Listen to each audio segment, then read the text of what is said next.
Teori tanpa angka itu hambar. Sekarang, mari kita jadi detektif keuangan untuk PT Topik, PT Mimbar, dan PT Bening. Kita akan lihat bagaimana satu angka eliminasi bisa mengubah seluruh wajah neraca konsolidasian mereka. Giliran contoh penjualan hulu yang besar. PT Bening punya 80% saham PT IRA. Di tahun 2011, PT IRA menjual barang ke PT Bening senilai Rp1.500.000. Ada sisa laba belum terrealisasi dari tahun 2010 sebesar Rp200.000.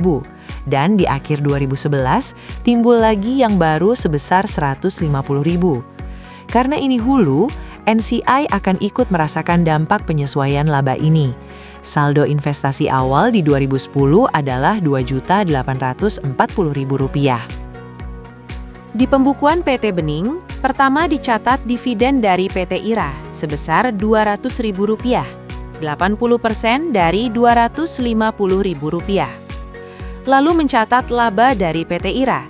Hitungannya, 80% dari laba bersih PT IRA, Rp500.000, sama dengan Rp400.000.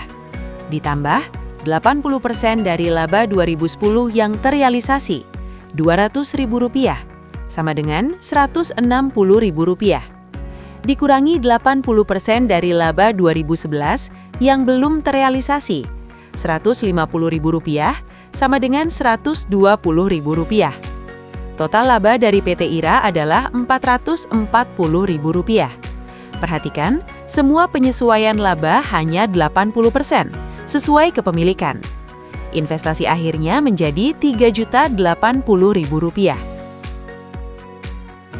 Di kertas kerja konsolidasi, kita eliminasi penjualan antar perusahaan sebesar Rp1.500.000. Laba dari PT IRA, Rp440.000 juga dihapus.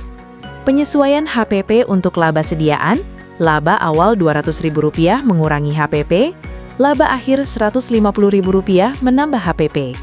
Setelah dikurangi biaya, laba bersih konsolidasian adalah Rp2.610.000. Nah, NCI-nya dihitung dari laba terrealisasi PT IRA. Laba Rp500.000 ditambah realisasi laba lama Rp200.000 dikurangi laba belum nyata baru Rp150.000 sama dengan Rp550.000. NCI-nya dapat 20% dari itu, yaitu Rp110.000. Jadi, laba untuk pengendali adalah Rp2.500.000. Bagian laba ditahan konsolidasi mengalir dari saldo PT Bening, ditambah laba bersih pengendali, dikurangi dividen. Di neraca aset, penyesuaian utama lagi-lagi di sediaan. Nilai sediaan konsolidasi adalah jumlah sediaan PT Bening dan PT IRA, 5.500 ditambah 1.000, dikurangi laba belum terrealisasi di dalamnya, 150. Hasilnya, sediaan yang benar-benar bernilai untuk grup adalah Rp6.350.000. Aset lainnya dicatat biasa. Di sisi kewajiban dan ekuitas, setelah utang antar perusahaan dihapus, kita fokus ke NCI. Perhitungan NCI akhir yang rapi. Ekuitas PT IRA akhir tahun adalah 4 juta. Kurangi laba belum terrealisasi yang masih ada, Rp150.000, dapat ekuitas terrealisasi Rp3.850.000. Kalikan dengan porsi NCI, 20%, hasilnya persis Rp770.000. Ini membuktikan bahwa dalam penjualan hulu, NCI memang harus disesuaikan dengan laba yang belum nyata di anak perusahaan. Entry kertas kerja untuk hulu punya ciri khas.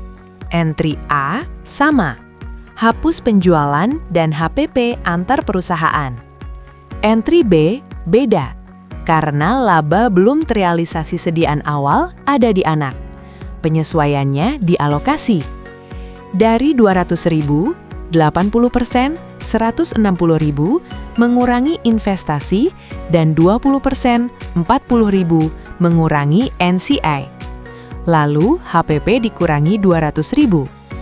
Entry C menghilangkan laba sediaan akhir. Naikkan HPP dan turunkan sediaan sebesar Rp150.000. Entry D menghapus laba investasi dan dividen dari pembukuan induk. Lanjut ke entry E. Kita akui bagian NCI dari laba terrealisasi anak 110.000 dan kurangi hak mereka atas dividen 50.000, sehingga ekuitas NCI naik 60.000. Entry F menghapus ekuitas anak dan mencocokkan dengan saldo investasi, sekaligus mengakui NCI awal sebesar 750.000. Tapi ingat, NCI awal ini nantinya sudah dikoreksi oleh entry B tadi sebesar 40.000. Entry G standar, hapus utang piutang antar perusahaan. Verifikasi akhir menunjukkan laba induk 2.500.000 sama dengan laba pengendali konsolidasi. Akurat. Nah, gimana sih cara cepat hitung NCI untuk penjualan hulu? Ada dua metode. Pertama, metode bertahap. Mulai dari NCI awal yang sudah disesuaikan, Rp710.000, tambah bagian laba tahun ini, Rp110.000, kurang dividen NCI, Rp50.000, hasilnya Rp770.000. Kedua, metode pintas yang lebih simpel. Ambil ekuitas anak di tanggal neraca, Rp4 juta, kurangi semua laba belum terrealisasi yang masih melekat, Rp150.000, lalu kalikan dengan persentase NCI, 20%. Langsung dapat Rp770.000. Praktis kan?